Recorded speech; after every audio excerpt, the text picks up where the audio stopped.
করেছি, তার জন্য অ্যাকচুয়ালি আমরা চাইছি যে আজকে যে ইনসিডেন্টটা হয়েছে সেই ইনসিডেন্টটা যেন কেউ না ভোলে। আর আমরা চাই যে ওদের আত্মার শান্তিটা হোক।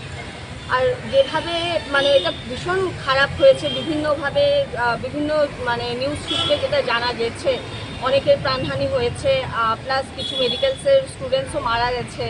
তো ওটা মানে ভীষণ মানে মর্মাহত, আমরা সবাই মর্মাহত। তো আমরা চাই যে সবাই যেন এই জিনিসটা মানে দেশের সবাই যেন জিনিসটা বুঝতে পারে, আর আমরা চাই ওদের আত্মার শান্তি হোক। Thank you.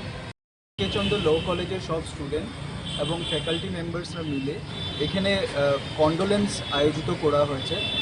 এয়ার ইন্ডিয়ার যে রিসেন্ট ফ্লাইট ক্র্যাশ হয়েছে তাতে 270 জন লোক মারা গেছে।